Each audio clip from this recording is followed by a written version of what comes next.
నీకోసమే నా పగ. నువ్విక్కడే ఉంటావని నాకు తెలుసు.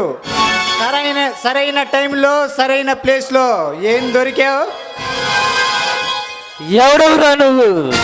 సింహం గృహలోకి వచ్చి చిట్టెలకలా కారు కోతలు కోస్తున్నావు.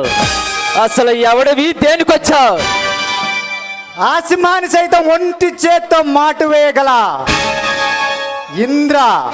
ఇంద్రసేన రెడ్డి.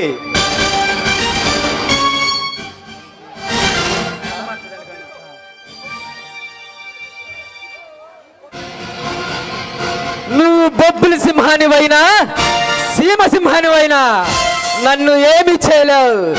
అయినా నన్ను హతమార్చే మగాడు మనగాడు ఇంకా ఈ భూమి మీద పుట్టలేదురా. నా చావు పుట్టుక అనేది ఆ కాలమే నిర్ణయిస్తుంది. మర్యాదగా ఇక్కడి నుంచి వెళ్ళిపో. నీకు నేను మృత్యు కాకముందే. ఆ మృత్యువునే సంహరించే మృత్యుంజయుడు ఈ ఇంద్రసేనారెడ్డి.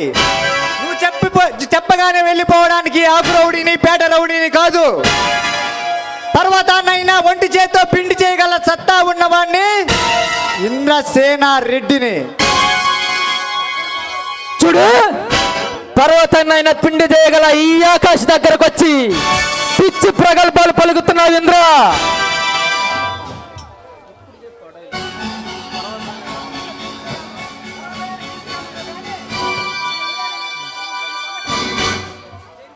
జైలు నుంచి తప్పించుకున్నావు కదా ఆకాష్. ఓ, నా పేరు కూడా తెలుసుకున్నావన్నమాట. నా పేరు నువ్వు తెలుసుకున్నప్పుడు నీ పేరు నేను తెలుసుకోవడంలో తప్పేం లేదు. మిస్టర్ ఇంద్ర, నా నుంచి తప్పించుకోవాలని ప్రయత్నించకు.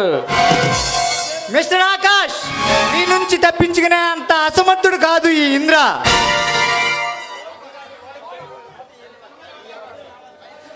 నీలాంటి వాళ్ళకు భయపడేవాడు కాదు ఈ ఆకాష్.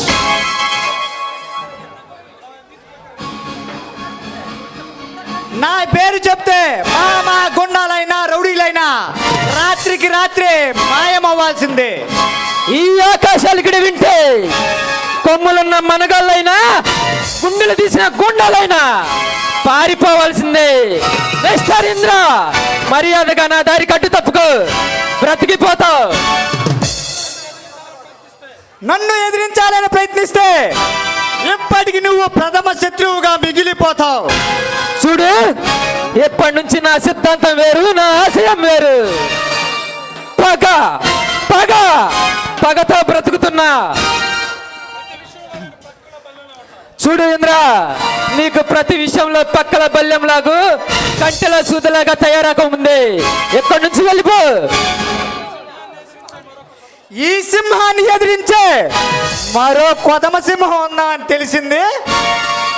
తెలిసిందిగా. జాగ్రత్తగా మలుచుకో. ఈ పంజా దెబ్బకి గురి కాకముందే వెళ్ళిపో. సింహాలతో పోరాడి ఈ శరీరం ఉక్కులా మారింది. నా దాటికి నువ్వు తట్టుకోలేవు. మర్యాదగా ఎక్కడి నుంచి పారిపో. ప్రాణాలు సైతం లెక్క చేయకుండా బయటపడిన వాణ్ణి కటకటాలే నన్ను ఏమి చేయలేకపోయావి. అలాంటిది నువ్వు నాకు ప్రాణభిక్ష పెడతావా? కాసుకో.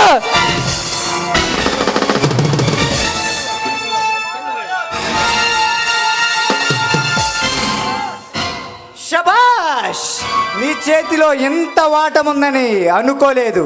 నీ ధైర్యానికి నా జోహార్లు. ఇది చూడు.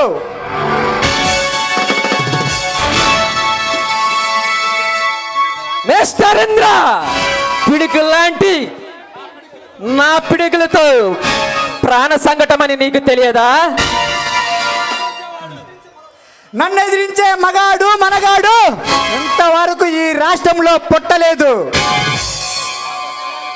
నాతో కయ్యానికి దువ్వినవాడు ఎవడైనా సరే ఈ భూమి మీద పుట్టడానికి వీలు లేదు.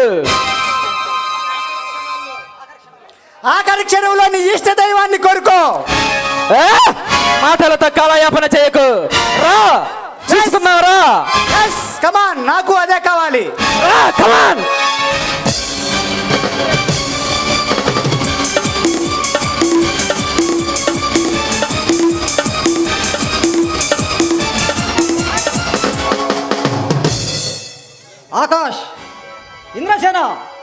మీ ఇద్దరు ఇలా కొట్టుకోవడం భావ్యం కాదు. ఎందుకంటే చూసిన ప్రత్యక్ష సాక్షిని నేను. ఆ రోజు కవితని చంపింది ఆకాశ్ కాదు. ఆ ఆకాశకు వచ్చిన నేరాన్ని నువ్వు నమ్మి నీ చెల్లిని చంపింది ఆకాశం అనుకున్నావు. కానీ అది అచ్చు తప్పు. ఆకాశ్ నిర్దోషి. మీ ఇద్దరు కలుసుకుని మీ పోరాటం ఆ డాన్ పూరి సిద్ధాంత్ గారి మీద కానీ మీరిద్దరు క్షేమంగా ఉండాలి. మీ ఇద్దరు చేతులు కలపండి. I'm sorry Akash. Sorry Indra, నీ చెల్లెల కవిత నీ గురించి నాకు ఎప్పుడు చెబుతూనే ఉండేది. నా అన్నకు మన ప్రేమ విషయం చెప్పి పెళ్లి మాట్లాడుకుందామని. అయితే నిన్ను నేను చూడలేదు కదూ, అందుకే పొరపాటు పడ్డాను. Sorry, I'm really very sorry. Okay, ఎలాగైనా సరే ఆ కామాంధుల కళేబారాలను తీసుకొద్దాం. వెళ్దాం పద. ఓకే.